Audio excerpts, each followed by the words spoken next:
ഇത് Pune സിറ്റിയിലുള്ള road 4 line road കൂടെ നമുക്ക് ക്രോസ് ചെയ്യാനൊക്കെ കുറച്ച് എളുപ്പമാണ്. 6 ലൈൻ റോഡും 8 ലൈൻ റോഡൊക്കെ ഉണ്ട്. അവിടുന്ന് റോഡൊന്ന് ക്രോസ് ചെയ്ത് കിടക്കണമെന്നുണ്ടെങ്കിൽ സാധിക്കില്ല. ഞാൻ സ്റ്റേറ്റ് ഹൈവേൻ്റെ കാര്യമാണ് പറയുന്നത്, നാഷണൽ ഹൈവേ അല്ല.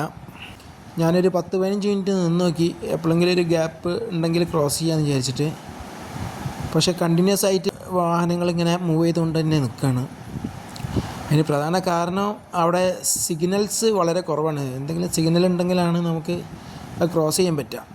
ഒരുവിധം എല്ലാ ജംഗ്ഷൻസും ഓവർബ്രിഡ്ജും അണ്ടർപാസും കൊടുത്തിട്ട് വരുന്നതിനെ കൊണ്ട് എല്ലാ റോഡും സ്മൂത്തായിട്ട് ഇങ്ങനെ ട്രാഫിക്കിൻ്റെ ഫ്ലോ തന്നെയാണ്.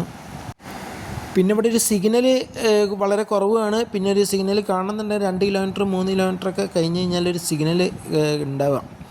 പിന്നെ 2 വീലറുകാർക്ക് കുറച്ച് ഗുണമുള്ള സിറ്റിയാണ്. ഹെൽമെറ്റ് നിർബന്ധമില്ല, താല്പര്യമുള്ളവർ മാത്രം ഇട്ടാൽ മതി. പിന്നെ 2 വീലറുകാർ റോങ് സൈഡിൽ കൂടെ പോകുന്നത് സ്ഥിരമായിട്ട് കാണുന്നതാണ്. പിന്നെ ഒരുവിധം 2 വീലറിൽ പോകുന്നവരും നടന്നു പോകുന്നവരൊക്കെ ആണെങ്കിലും ഒരുവിധം എല്ലാവരും മാസ്ക് വെക്കുന്നുണ്ട്. അല്ലെങ്കിൽ തലമുടിയും മുഖം എല്ലാം കൂടി കവർ ചെയ്തിട്ട് കണ്ണ് മാത്രം പുറത്ത് കാണുന്ന പോലത്തെ ഒരു ടവൽ പോലെ എല്ലാവരും കെട്ടുന്നത് കാണുന്നുണ്ട്. അതെന്താ വെച്ച് കഴിഞ്ഞാൽ ഇവിടെ ഭയങ്കര പൊടിയാണ്. ഇവിടെ മെഷീനൊക്കെ ഉപയോഗിച്ചിട്ടാണ് റോട്ടുമിലുള്ള പ്ലാസ്റ്റിക് പേപ്പർ ഇതൊക്കെ എടുക്കുന്നത്. പക്ഷേ മണ്ണ് നീക്കം ചെയ്യുന്ന മെഷീൻ ഇവിടെ ഉപയോഗിക്കുന്നില്ല തോന്നുന്നു. അതുകൊണ്ട് പൊടി അങ്ങനെ തന്നെ കിടക്കുകയാണ്. ഇത്രയും ട്രാഫിക് പോകുന്ന സ്ഥലത്ത് ആ പൊടി അന്തരീക്ഷത്തിൽ ഇതായിട്ട് വായുമലിനീകരണം പോലെ ഉണ്ടാവുകയാണ്.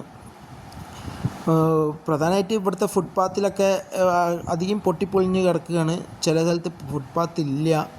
പിന്നെ ഫുട്പാത്ത് ഉള്ളിടത്തിലാണെങ്കിൽ റോഡും ഫുട്പാത്തും തമ്മിൽ ജോയിൻ്റ് ആവുന്നില്ല. അവിടെ ഇങ്ങനെ ഗ്യാപ്പായിട്ട് മണ്ണ് അടിഞ്ഞു കൂടുകയാണ്. പക്ഷെ അത് നീക്കം ചെയ്യാത്തത് കാരണം വളരെ പൊടിയാണ്.